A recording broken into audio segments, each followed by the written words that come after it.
تو ظاہر ہے کہ ایک سیلفشنس کا ایلیمنٹ ہے. انسان جو ہے وہ چاہتا ہے, تو اگر آپ رولنگ کلاس کو جو ایلیٹ کلاس ہے اس کو اختیار دیں گے تو ایلیٹ کو بچائیں گے, وہ اپنے لیے. جیسا پاکستان کے اندر IPP کا قانون جو انسانوں نے بنایا نا, تو انسانوں نے کیوں بنایا؟ کچھ انسانوں کو فائدہ دینے کے لیے. پوری دنیا کے اندر ایسا ہی ہو رہا ہے. پھر اس کے مقابلے میں جو ہے نا اس کے کاؤنٹر کرنے کے لیے وہ کمیونسٹ اور سوشلسٹ آئیڈیالوجی آئی, انہوں نے کہا جی ہم ورکر کلاس کے ساتھ ہیں, ہم ان کو وہ کریں گے. That's not how humans work or how societies can really be founded upon. بلکہ ہمیں پتہ ہے اسلام کے مطابق اللہ سبحانہ تعالیٰ جو ہے اس نے ہم سب کو کریٹ کیا, اور وہ بہتر جانتا ہے کہ ہمیں کس قانون کے تحت چلنا ہے. خاص طور پہ کچھ جو میں نے آپ کو چیزیں بتائیں جو کہ بہت کانفلکٹ والی چیزیں ہیں, مرد اور عورت کا اور حاکم محکوم کا اور ان سب چیزوں کو. تو ہم پہلے تو ہمارا یہ فریم ورک بڑا کلیئر ہو جانا چاہیے. اس کے بعد اسلام کے اوپر آنے سے پہلے میں چاہوں گا کہ تھوڑا سا آپ کے اندر نا ایک ریبیلین ہو کہ آپ یہ کہیں کہ یار یہ ویسٹرن لوگ, یہ ویسٹرن ممالک, یہ ایپسٹین کی اولاد جو کہ آج کھل کے سامنے آ گئی ہے, یہ چائلڈ ریپسٹ, یہ چائلڈ بامبر جو کہ بچوں پہ بم گراتے ہیں, یہ ہوتے کون ہیں ہمیں یہ سکھانے والے کہ ایکوالٹی کیا ہوتی ہے, ویمن رائٹس کیا ہوتے ہیں. یہ میں ویسے آپ کو کہہ رہا ہوں, یہ جذباتی بات نہیں ہے, آپ کے اندر یہ ہونی چاہیے سوچ کہ یار واقعی یہ کون ہوتے ہیں. ان کا اپنا ٹریک ریکارڈ دیکھیں تو ان کا ٹریک ریکارڈ آج کا تو آپ کو نظر آ گیا الحمدللہ. تو میں اس کی ڈیٹیل میں نہیں جاؤں گا, تھوڑا سا پیچھے جانا چاہوں گا. آپ ذرا سوچیں یہ ملک قائم کیسے ہوا, امریکہ کیسے قائم ہوا. امریکہ جو ہے جینوسائڈ کر کے وہاں کے جو رہائشی تھے, جو وہاں کے ایبوریجنیز, جو اوریجنل وہاں کے لوگ تھے, ان کا جینوسائڈ کر کے ان دا ملینز یہ قائم ہوا ہے. آپ ذرا سوچیں کہ وہ بنا کیسے, تعمیر کیسے, وہ سلیو ٹریڈ اور سلیو لیبر کے اوپر تعمیر ہوا ہے. آپ ذرا سوچیں برطانیہ جو ہے وہ یہاں پہ سونے کی چڑیا کے پیچھے آیا تھا اور یہاں سے کوئی 45 ٹریلین پلس ڈالرز کی جو ہے وہ مالیت کا سامان لے کے لوٹ کے یہاں سے گیا ہے. تو آپ کو ذرا سا سمجھنا ہوگا کہ جن لوگوں پہ آپ یہ سوچ رہے ہیں کہ شاید یہ کوئی بہت ہی انصاف پر مبنی وہ ہیں, ان کا اپنا ٹریک ریکارڈ دیکھ لیں. میں آپ کو ایک اور مثال دینا چاہوں گا.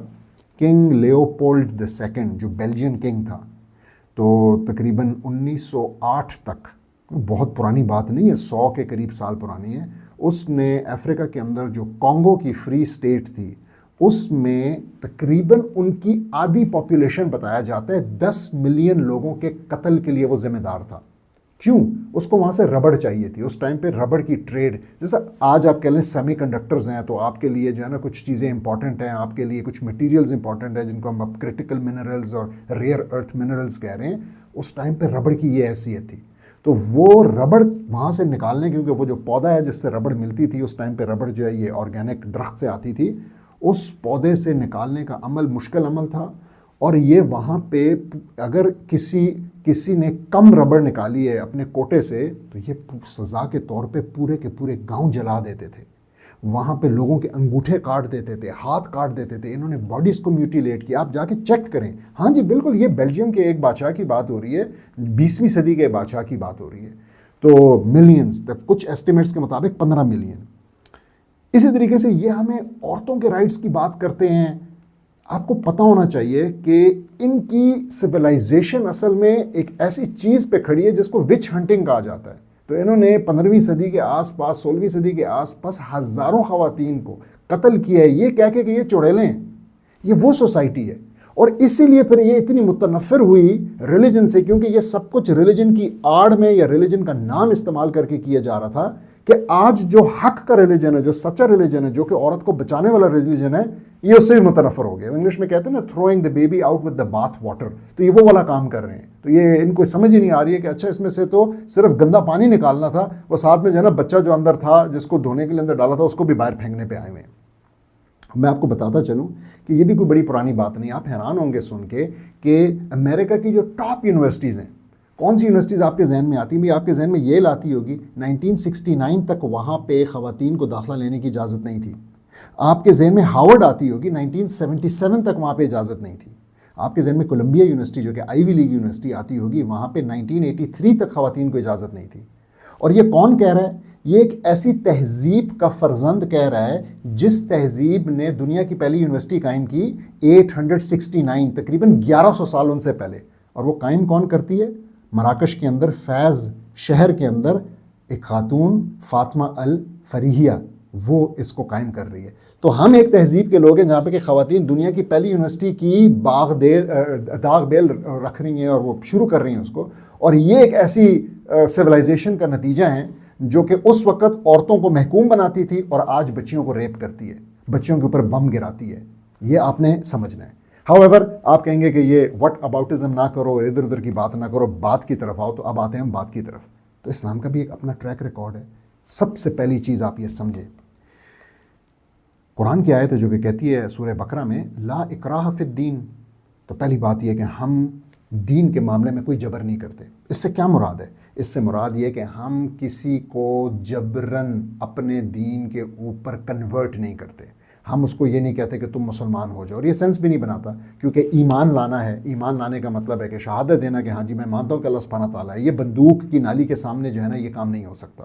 تو پہلے تو یہ تو ہماری کوئی ایسی ہسٹری نہیں ہے الحمدللہ کہ مسلمانوں نے دوسری اقوام کو مسلمان بنانے کی کوشش کی ہو. ہاں ہم ایک کام ضرور کرتے ہیں، اس کو سمجھیں، ہم اسلام کا جو انصاف کا نظام ہے اس کو اوروں تک پہنچاتے ہیں. اس کا کیا مطلب ہے؟ اس کا مطلب یہ کہ دیکھیں انسانوں کے بنائے ہوئے نظام لوگوں کا استحصال کرتے ہیں، لوگوں کے اوپر ظلم کرتے ہیں. میں آپ کو یقین سے کہتا ہوں، میں اس پہ گھنٹے گھنٹے کی پوڈ کاسٹ کر چکا ہوں. امریکہ کے اندر ظلم ہو رہا ہے. امریکہ کے اندر اس وقت 40 ملین کے قریب لوگ ہیں جو کہ فوڈ سٹیمپس پہ ہیں.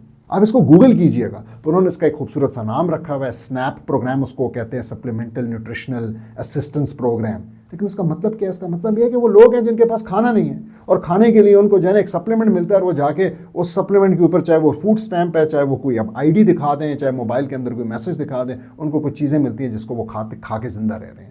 ایسے ملینز لوگ ہیں جو کہ خطے غربت سے نیچے ہیں. ایسے ملینز لوگ ہیں جن کے اوپر سر کے اوپر شیلٹر نہیں ہے، جو کہ سڑکوں پہ بینچوں کے اوپر پارکوں میں سوتے ہیں. یا میں امریکہ کی بات کر رہا ہوں.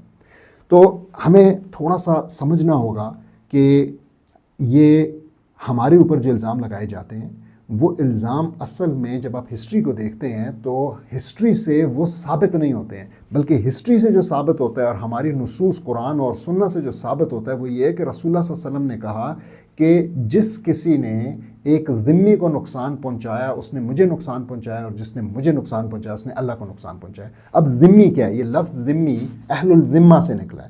اہل الذمہ کا مطلب ہے وہ لوگ جن کی ذمہ داری ہم نے لے لی.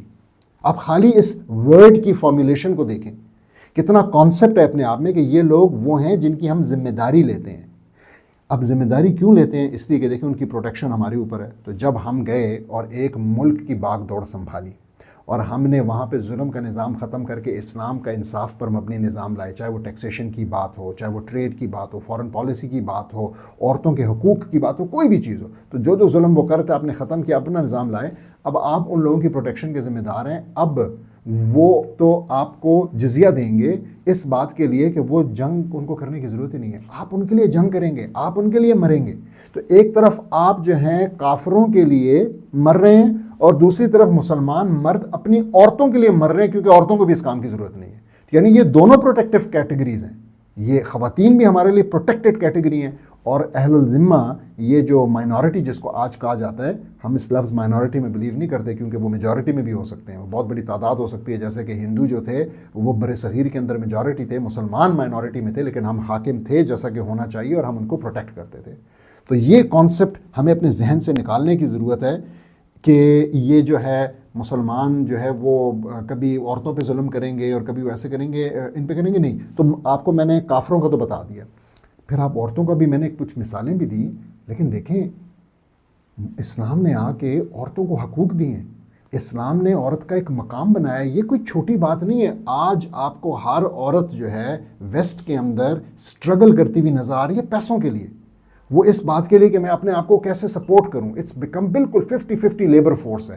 اور ہمارے ہاں کیا ہے سسٹم؟ ہمارے ہاں یہ سسٹم ہے اسلام میں کہ بھائی عورت کو یہ کرنے کی ضرورت ہی نہیں ہے، یہ اس کی رسپانسبلٹی، اس کی کوئی وہ چیز ہی نہیں ہے، بلکہ مرد اس کے لیے رسپانسبل. اگر وہ کرتی ہے، اس کی مرضی، اس کو اجازت ہے، وہ اپنی طرف سے کر سکتی ہے. رسول اللہ صلی اللہ علیہ وسلم کی ایک بڑی پیاری حدیث ہے صحیح البخاری کی، جس میں وہ کہتے ہیں کلکم رائن وکلکم مسئولا عن رعیتہ. یعنی کہ تم میں سے ہر کوئی رائن، تم میں سے ہر کوئی ایک شیپرڈ ہے، ایک چرواہا ہے، اور اس سے سوال کیا جائے گا، احتساب کیا جائے گا اس کی بھیڑوں اور بکریوں کے بارے میں. یعنی جو اس کی قوم ہے، جو اس کے انڈر ہے، اس کے بارے میں سے سوال کیا جائے گا.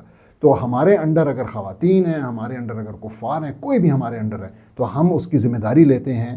اور آخری بات میں یہ کہہ کے ختم کرنا چاہوں گا کہ جو ویسٹ کا نظام ہے اس کے اندر لوگ جمہوریت کی بڑی تعریف کرتے ہیں. آپ سمجھیں کہ آج ایک کانسیپٹ ہے دا ٹرنی آف میجورٹی، یعنی اکثریت کا جو ظلم ہے اور اکثریت کی جو آمریت ہے. تو اکثریت کی آمریت کیا ہے؟ اکثریت کی آمریت وہ چیز ہے جو آج مسلمان فیس کر رہے ہیں اور دیکھ رہے ہیں ویسٹ کے اندر. وہ آپ کے خلاف قانون پاس کرتے ہیں، وہ آپ کو نکالنے کے، ملک سے نکالنے کے قانون پاس کرتے ہیں، آپ کو ڈیپورٹ کرنے کے قانون پاس کرتے ہیں، آپ کے حجاب پہ پابندی لگاتے ہیں اور کام کرتے ہیں، آپ کو ڈی پلیٹ فارم کرتے ہیں. ان کی مرضی ہے. کیونکہ بھائی قانون کے اختیار ان کے پاس ہے. آج ان کو آپ برے لگ رہے ہیں، وہ یہ سب کچھ کر سکتے ہیں. ہم مسلمان ہوتے ویسا کبھی بھی نہیں کر سکتے. ہم اپنی حد سے کبھی بھی تجاوز نہیں کر سکتے. تو آئیں اس بات کو سمجھیں اور اوروں تک بھی پھیلائیں. جزاک اللہ خیر.